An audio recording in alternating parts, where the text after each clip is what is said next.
בסדר.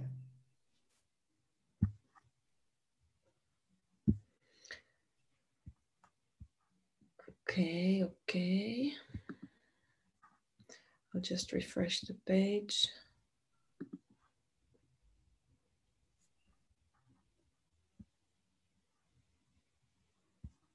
Good. Okay, good morning. Good morning. Happy Friday. Just a little introduction for those of you who don't know us. My name is Noah.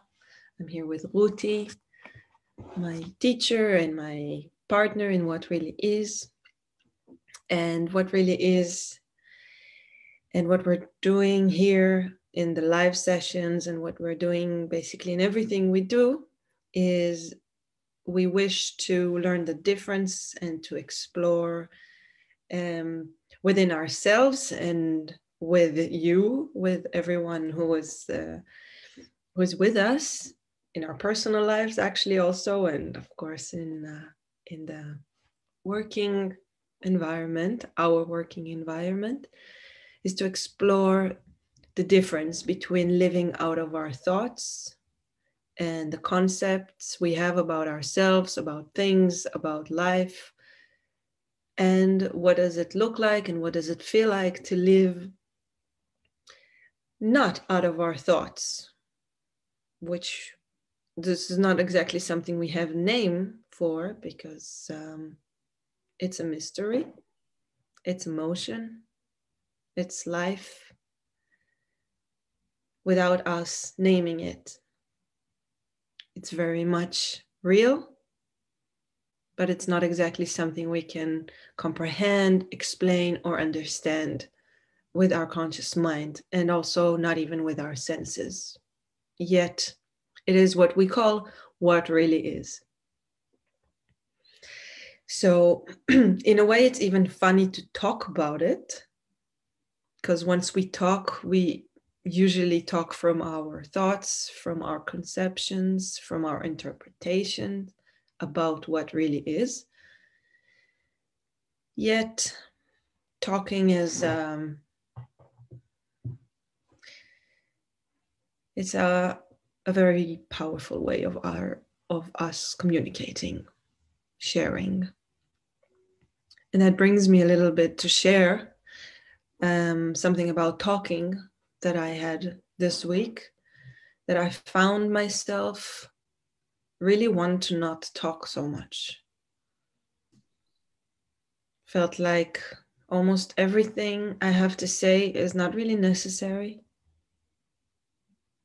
I was also scared sometimes to talk because I didn't want to have the consequences sometimes of talking. Then people answer you and you need to answer back, and then maybe you feel stupid about what you said, and maybe you want to be right, and maybe they don't even want to hear, and everything felt like and it really affected me this week. It relates to what we're talking about today, which is the topic of money. And it's important for me to say that when we talk about a certain topic, we don't really talk about this topic in terms of redefining it or crack the code of having a relationship with that topic. But it's more talking from our personal experience and investigate this what really is thing through this topic. So it's like a tunnel that we're walking in, and through this we see what we see, we understand what we understand, and we waken from what we are awakened. So I will continue with my sharing of this week in the relation of money. And I would even say kind of bluntly that I felt a bit like a loser this week. I know in my head, and not only in my head, I know also in my heart that I'm not a loser. And what does it even mean? But I will go with my thought, and I will be honest, and will give it the respect of really looking into it. Because I also know that thoughts have wisdom in them. Not wisdom in a means that they necessarily say the truth, but I have something to see through my thoughts. So if I have like a baggage of feeling like a loser doing this, like this last week, I want to open the bag and see what is heavy in there. So it was related to the fact that I don't earn enough money to my feeling these days. I have this feeling I'm doing so much. I'm working very hard. I do what I do with lots of love. I bring to my feeling, to my point of view, I bring a lot of good to the world, to the people around me. I'm very wholehearted with what I do. And come on, like, where's the money?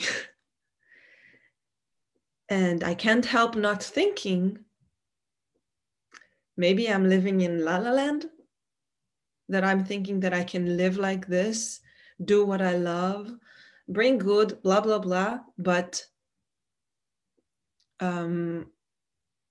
it's like, okay, Noah, but come on, wake up to reality. And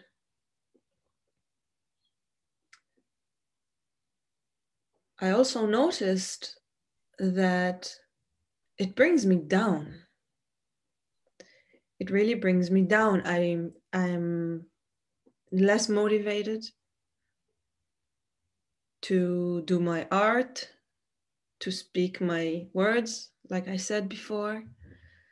And it makes me want to, change track.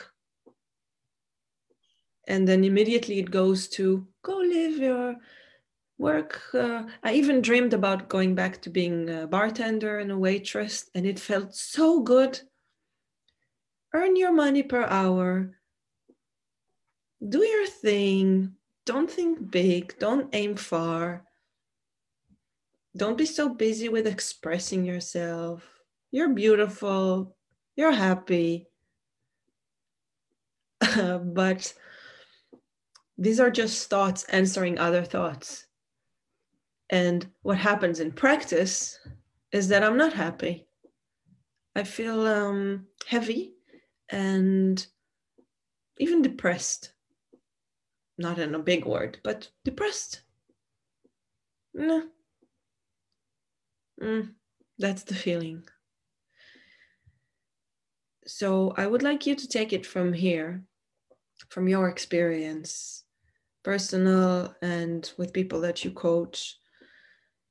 Money is a huge player in our lives, physical lives, emotional lives,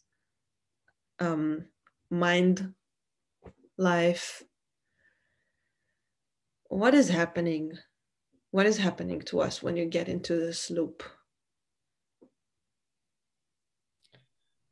I think the real question that comes up from what you're saying is, what exactly is depressing you or demotivates you? Is it the fact that you have an X sum of money, or you don't, or you make more than you made before, or you make enough to have what you want?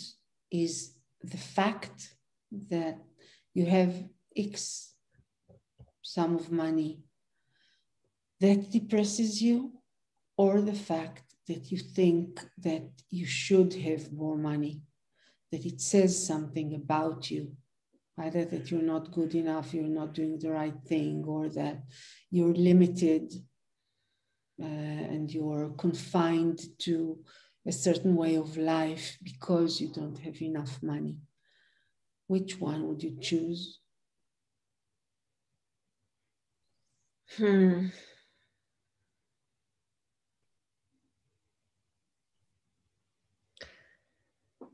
I would say the second one, because it happened before that I didn't have a lot of money in my bank account and I wasn't depressed. Mm-hmm. So from that, I conclude that it's probably the second one. You can also look at it in another way to answer. Is it, how would it look like if you had a lot of money now? It makes me happy to think that. Yeah, but what would it do to your life? What would you be doing?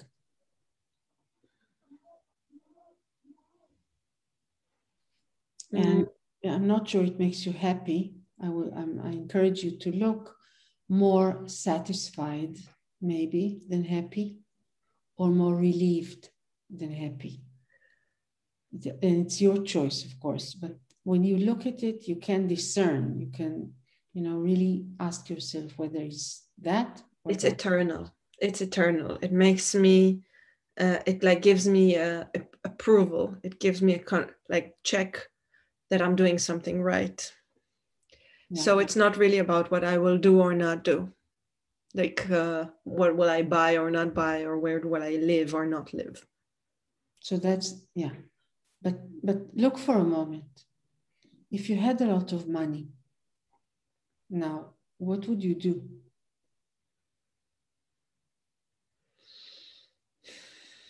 What would you do that you're not doing today? What would you do that you're unable to do today?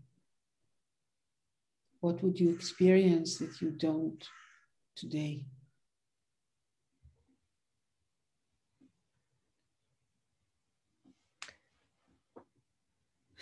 The strongest thing that comes to my mind is that I wouldn't think about it.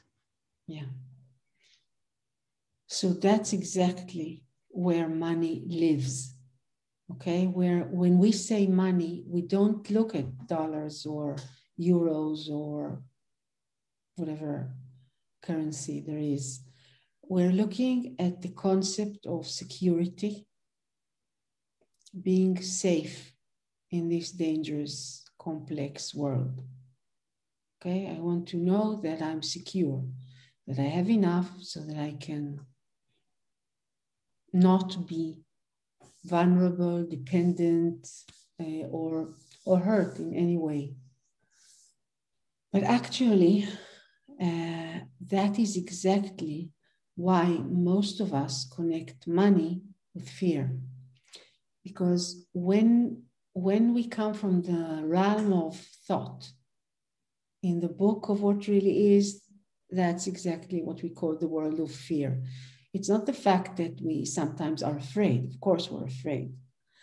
But coming out of the world of fear, meaning that you think that you need to cope in this world, that you need to succeed in this world so that you're safe, that you can really make sure that you don't hurt or be damaged so badly that it would be painful in the measure that you cannot bear anymore.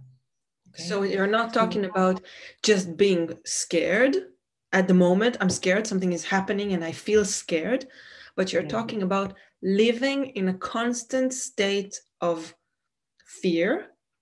Mm-hmm. That is just a constant frequency walking with me, escorting my thoughts, about everything.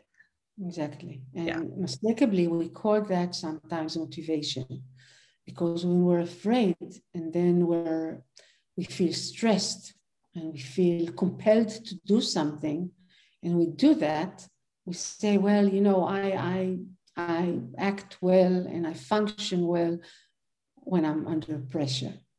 That's because we got confused. We think that doing and creating and really being alive has to do with plugging yourself in like a computer or a vacuum cleaner, like a machine. Yeah, but so if I take it from here and I go back to my feeling, to my example, now I feel that it's time for me to earn more money. And I take this as a motivation. And I say, okay, Noah, what's going on? You're working hard, everything I said before. Yeah. Now, go for it. Go earn money. And I'm telling you, it's also because I have thoughts that are related to fear. If I want to have a family soon, if I want to be a mother, I want to have a house, I want to have things, to be comfortable, to be to live the way I want to live. Yeah. So isn't that a good motivation? We're not talking about motivation when we speak about money here between us. Motivation is something very fragile that makes you do things that don't go along with your present situation and it's like you need to suppress something in order to be motivated. You need to not have something in order to be motivated. But if you listen to yourself very attentively, it would be possible for you to discern between when you're coming from thinking that you need to have something in order to, like you need to have a house in order to be happy. You need to have a family in order to be happy. You need to have social, security in order to. That makes us afraid. It makes us play the game or go along with the rules of the game. And as you can see, most people experience not having enough money. And if they do have a lot of money, or they do have enough money in their own, measurements, they are afraid that it would be taken away from them. They need to do things that are not according to their natural, being, who they really are. They need to look away sometimes. They need to do things that they cannot really be happy with. Not only the work that they do. If they compete on a job with someone, and then they would meet the principal or the manager or the general manager of the organization in the elevator, would they say something? Would they say something about the other person competing, just to make sure they have this job? So it's a continuous motion going against our nature, against what we are happy with, against what we know to be fundamentally, what gives us life. What it's like it's the end that dictates. It's the end, and the belief that if I won't reach there, first of all, that I'm not where I should be, and then that I need to reach somewhere. And then I need to close the gap, and therefore I need to, the end justifies the means, and the means are usually not according to. That's what makes us really depressed. It's not the fact that we don't have enough money, which I'll speak about in a minute, but it's mostly that I go against myself. In a way, I suppress myself. I am my own oppressor, because I believe that I have no choice, because I believe that only if I get there, only if I have this, then I'll be able to. Now, that is the most dangerous thing that I can do, because actually I go against my own nature. I don't listen attentively to what the reality or the reality check tells me to do. I don't get the information from what's really here. and from my own natural wisdom. I get it from fear and from the fear of others, and the ways they found to manage in this complex and dangerous world. The world looks more dangerous and more complex as I play along with this game, and it's a vicious circle. Okay? It's a game that human beings invented, and it should have been an experiment. When we look at humanity and its evolution, it should have been an experiment. We should have tried it on, realizing that it sucks, that it takes us away from ourselves, that it takes us away from our families, that it plants fear in the center of our lives and makes us follow rules that are against our happiness. So let's say this experiment would have ended and we would, so first of all, what is the lesson that we, from where you're coming from, what is the lesson that has been learned? And what do you see from there as the next phase of evolution when it comes to the realm of exchange, let's call it, because that's the realm of money. Money, it's just the current form of exchanging. Yeah. So that's maybe the gate, because when we look at exchange, we usually think that we need things, and then when we exchange them, we actually have whatever we didn't have before, and now we're able to do something that we couldn't before. That's the logic of exchanging. Word of value. Yeah, exchanging. So you'll give me eggs from your chicken, and I'll give you milk from my cow. Okay, that's the exchange. Mm-hmm.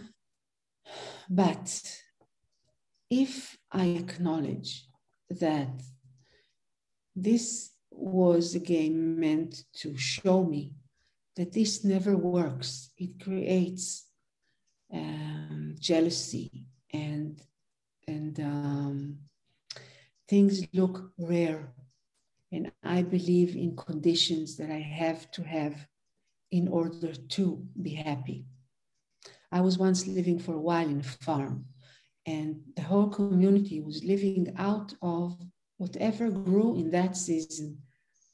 And when rhubarb grew, we had rhubarb soup, rhubarb marmalade, rhubarb, just raw rhubarb, and a bit of pepper, salt, cayenne pepper. So that was it.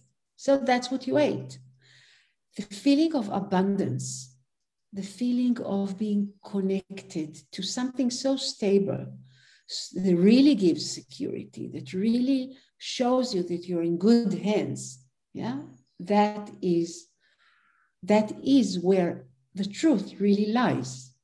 Okay, so we don't have to eat only rhubarb, but what we did was we went to work in order to earn money. So we built cities in order to be able to be close to factories so that we can make money, so that someone makes enough money to be able to pay us. So we got further from soil, further from the abundance, and everything became rare. And then we had shops and we bought, and the whole game became more and more and more further away from our nature and the abundance that's there. And we made it rare. We made it hard to get. We made it that we created a reality where we need to sacrifice in order to have. Okay? So the actual natural wisdom, it's even, I sometimes when I coach myself, or when I look at I say to myself, please be dumb. Don't be smart. Don't be complex. Be dumb. What is the most self-evident simple, goes without saying, no brainer that you can see now. Do that, okay? And then it takes me back immediately to something very simple and very,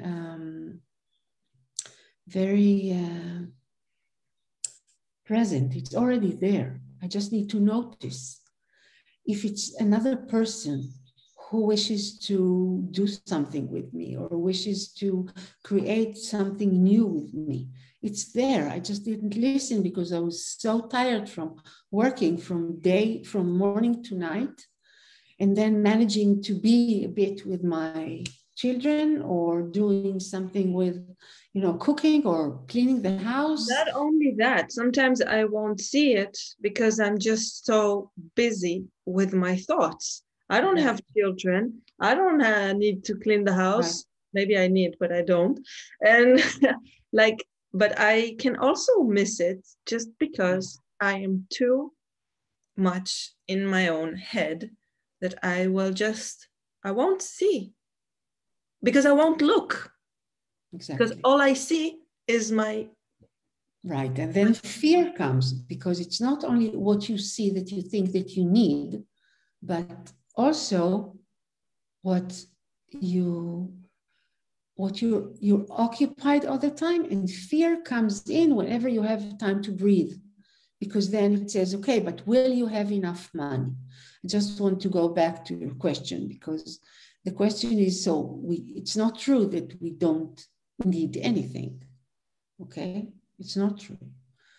But if I walk in the world thinking that I don't have what I need, and it's my responsibility to have it, therefore I need to do things and to sacrifice in order to have it, the world is very similar to what we just described.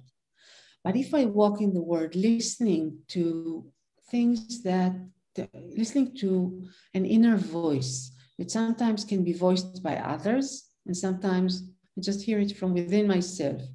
For example, it's time to make more money, but it doesn't come out of this rarity that we talked about. It doesn't come from the not having.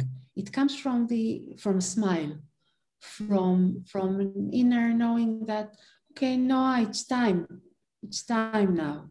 And we don't even understand why exactly, but I know that I'm called to pay attention to it, and I'm called to look better than I've looked up till now.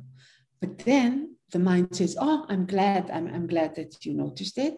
Now come to me and I will tell you what to do in order to have what you don't have, to be what you're not, and so on. And back we are at the not in the game.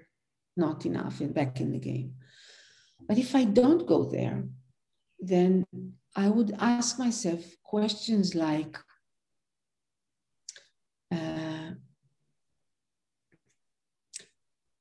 if I realize that it's time for me to make more money, not because I want to be a great mother without this money, not because I cannot have a family unless I make more money, okay, but because something within me tells me that it's time. It's like, it's your inner self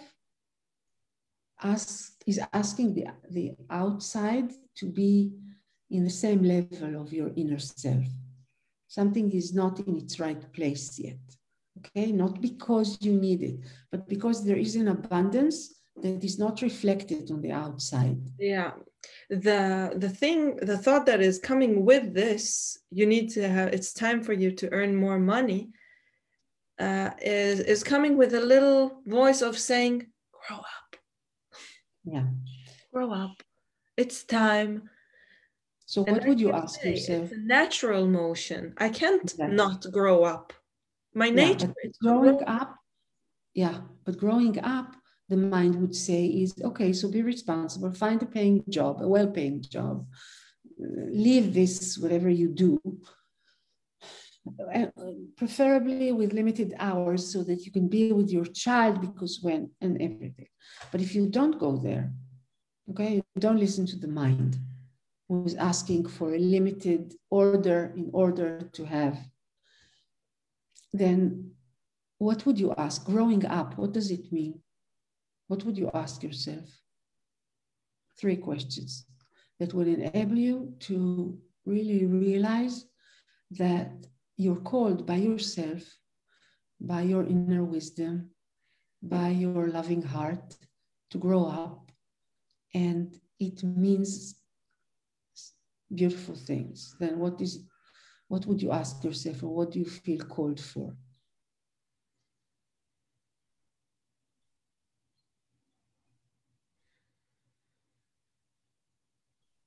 I would ask myself, what do I already have in my life that I can support and maybe like nurture to be more out there? Like if it's a plant, as a metaphor, then how can I give it good water, or how can I give it more light? Or better temperature, yeah, what is already growing. So that's one. Wait, but if you don't go to the metaphor, then you go to To my life. money, earning money in your life. What would you ask? How can I have more coaches, maybe? That's coming from a missing. I remind you what you said about the plan, that it is there already, but you need to nourish it. You don't need to create something that's not there. Okay? The mind is really creeps in. So maybe asking more money, or sharing this feeling with the coaches that I already have. Like telling them, hey, I feel it's time for me to earn more money, to grow up. How do you feel about it? Or would you like to support me with this motion? Right. Okay. Which is something that coming from rarity, it looks crazy. I say it, and I feel at the same time, I feel scared and I feel very excited. So I feel scared in my heart, and I feel excited in my eyes. Immediately, I start to tear. Yeah. Because I'm also feel the joy that comes with saying this. I can really feel that it's an act of love. Great.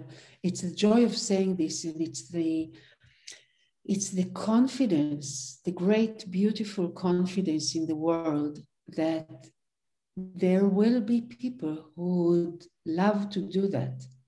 So let's go with this. What if the coachee would say? Wait, you need to ask to okay, but let's go back to this, okay? So that's 1. 2, I would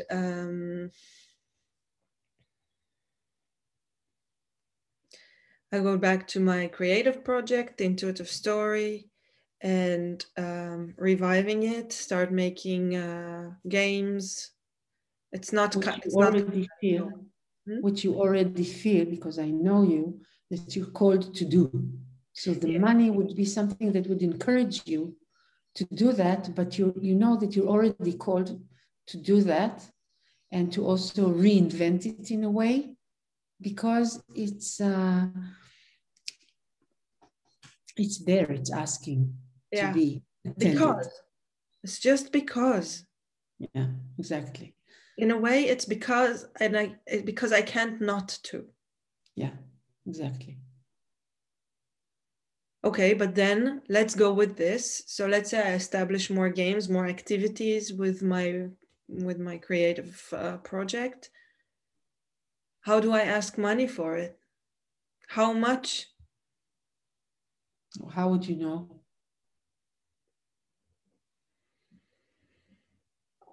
If you come from the same place that you talked with your coaches a minute ago, what would you know? What would I know? I would know that just that it's time, that it's time that I will make money out of it. So how would you know how much to ask for?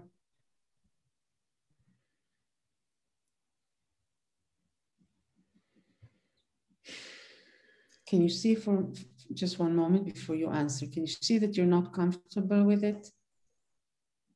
Because when you think of money and asking for money, you think that it's different than cooking for someone a great dinner.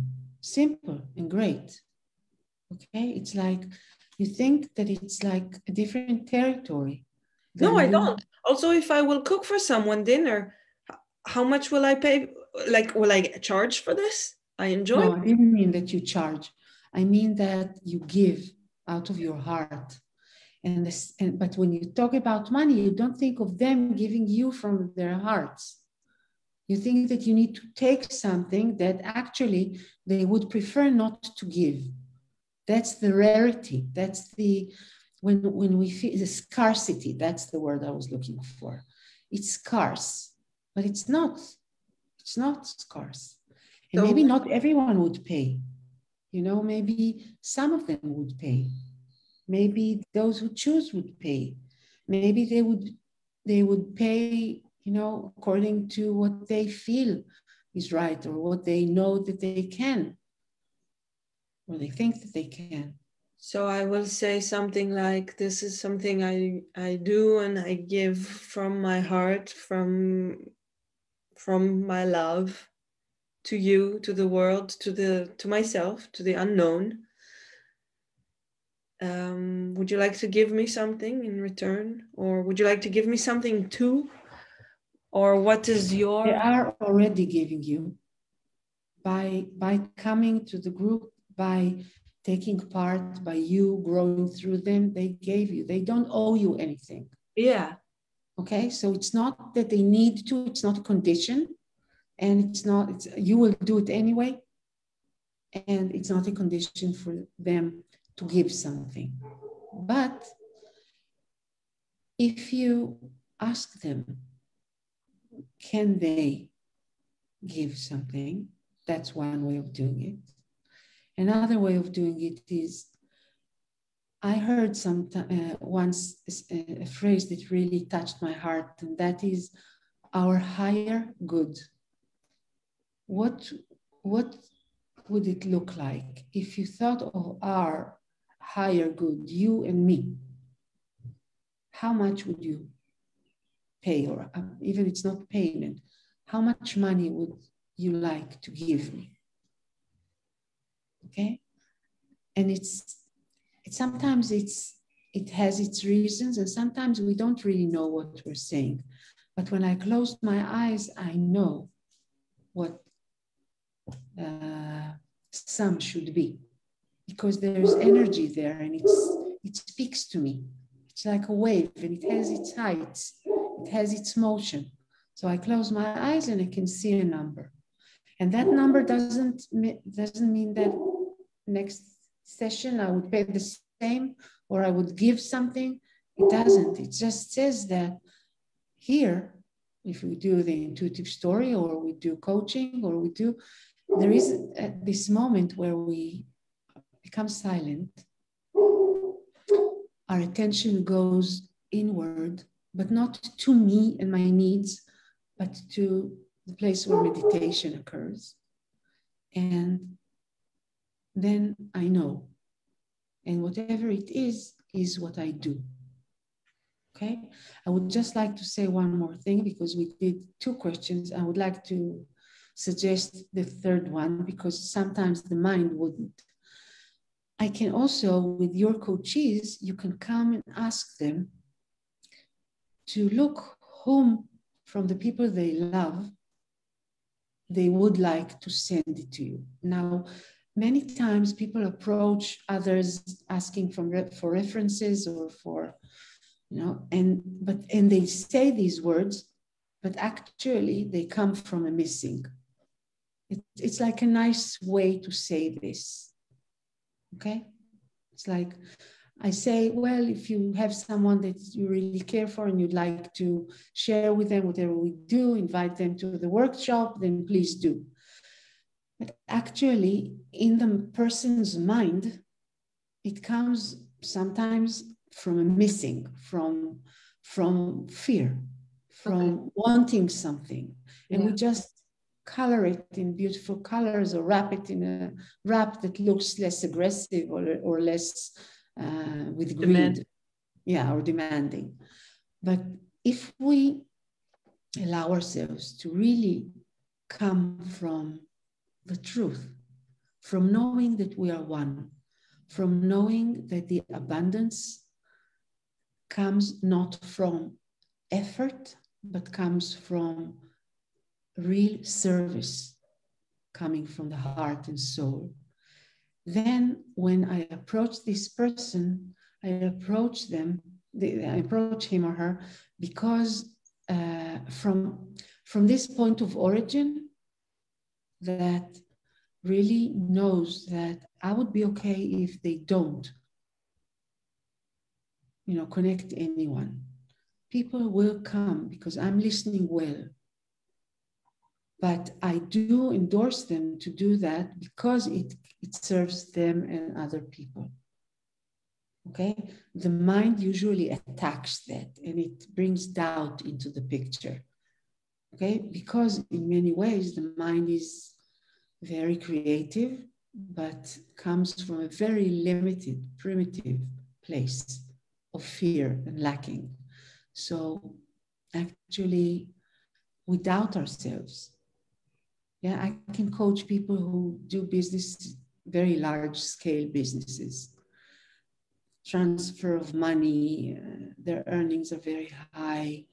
There's a lot of money involved. And the stakes are high. Okay, and what happens is that in many cases, they would be reluctant to approach people and ask them to be involved in what they do because they are afraid that they would be suspected as coming from greed or from egoistic interests, not looking at the other person. And that's why they don't go there and they don't ask. But truly, they come from the right place. They come from really serving the other, really asking how I can benefit you, how I can be there with you. And they don't do that because they are afraid of how it might seem. And that's a shame.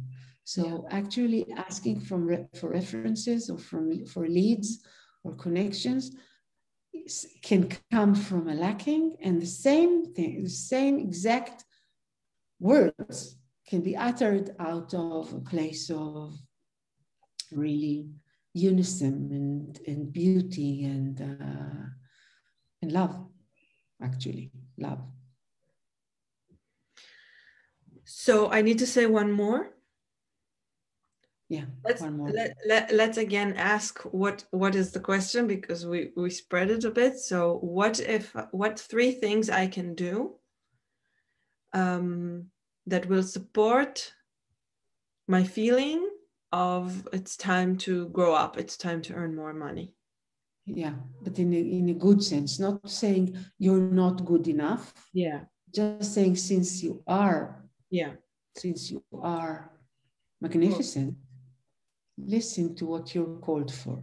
Yeah, so one was to share this with my coachees and ask if they want to support this motion by giving me more money or spreading the word and invite more coachees from their lives. 2 was to establish or to creating more events from what I'm already doing, from what is already here, waiting to be executed. And by that, deepening your relationships with people who are involved, because by calling them and by creating more events, you're actually giving them more room to experience, to express, and to grow. Okay? It's not and again, you can do the same thing out of a lacking. Yeah. Okay, out of using people, out of tempting them, luring them to come. Yeah. That's very different, and it creates a whole new different reality. Also with the first, I can come from here, and I can come from lack, and I can come from love.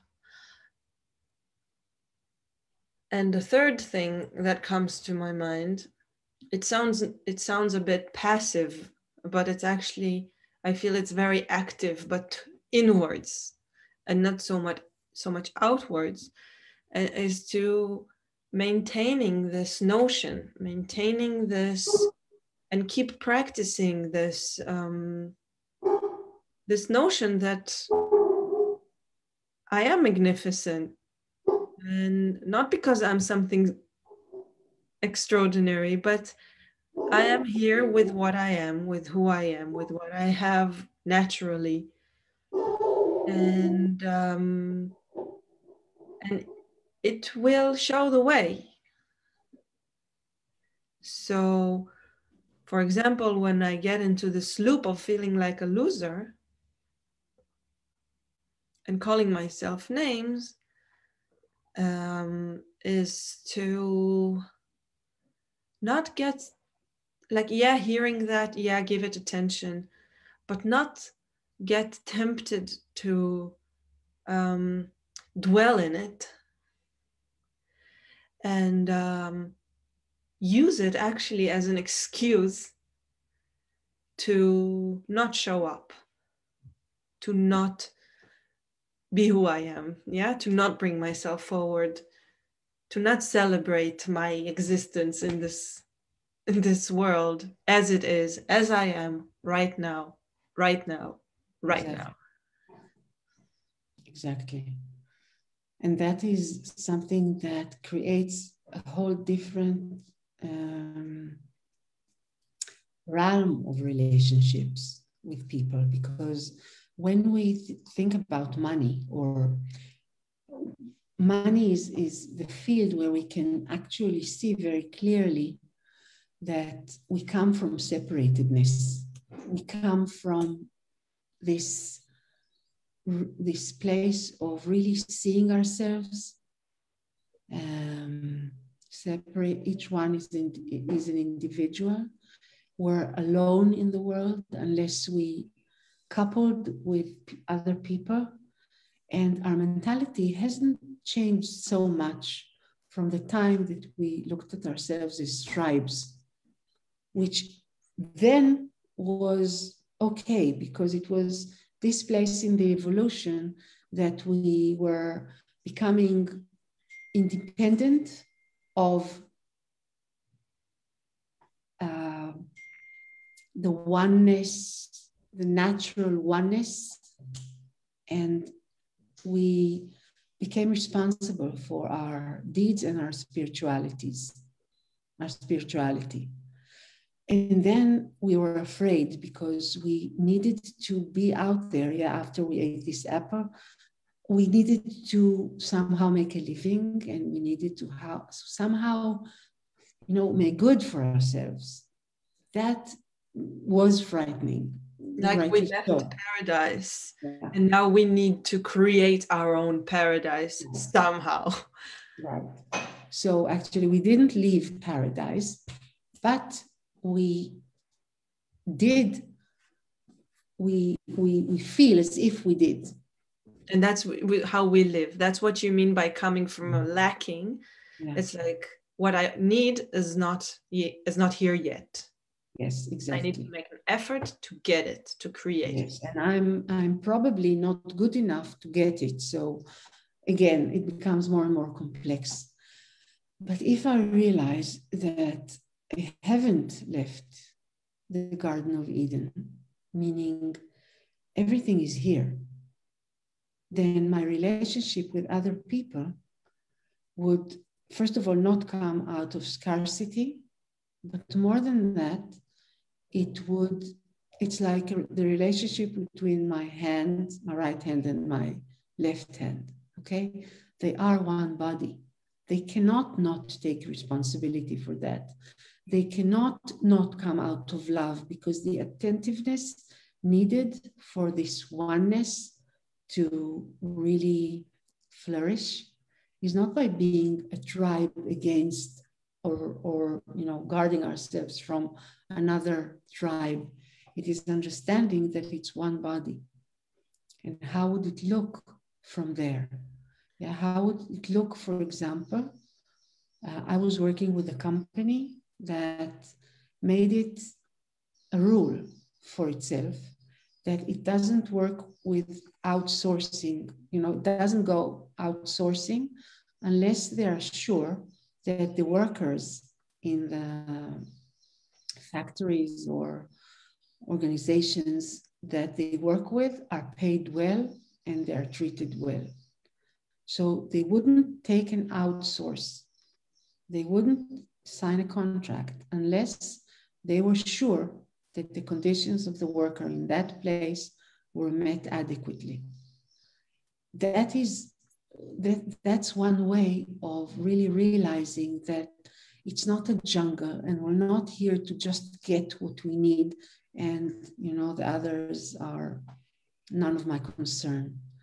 It's the opposite, exactly. It's whatever I do impacts me immediately. It creates the reality that I live in. How would it be if I would acknowledge that? And just to say that when I was playing Monopoly with my little girl, I was winning. And I set out to win. It was a long time ago, like 15 years ago. And I was winning. And she was crushed. Okay? And I was still winning. And I still wanted more property. And I took whatever I could. And I was looking at myself. But I couldn't help it. I was doing this. If we play Monopoly, I said to myself, then everyone is, on his own. And then just before she went bankrupt, totally, she said, Mom, just wait for a minute. She went to the kitchen and she brought a pan. And she was holding it, asking for money.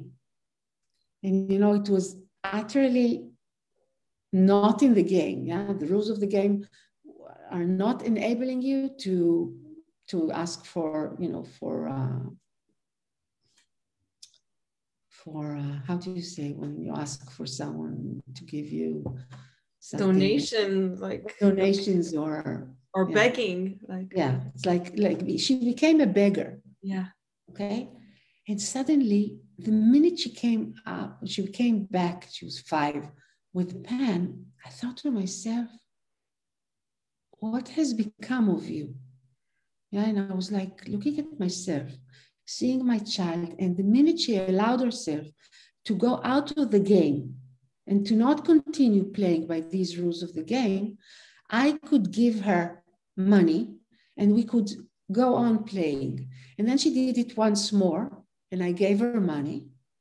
And then she did it once more and then I was laughing because she was not in a bad condition, but she got used to asking for money. So then it became again the exploitation. Yeah, okay? Made a method out of it. Yeah, exactly. And that is not doing good. But breaking the rules of the game when the game sucks, that's a really beautiful thing to do. It's very smart and it's very independent. And it allows people who are playing the game, who are actually trapped in the game, to stop for a moment and ask, what's going on? Do I want to continue in that way? Beautiful. Yeah. Thank you very much. Thank you. And I'll see you next week. Yeah. Thank you for watching, and thank you for watching later. And feel free, of course, to share this with people that you know that will be happy to hear it. Yeah. Have a good weekend. You too. Bye-bye.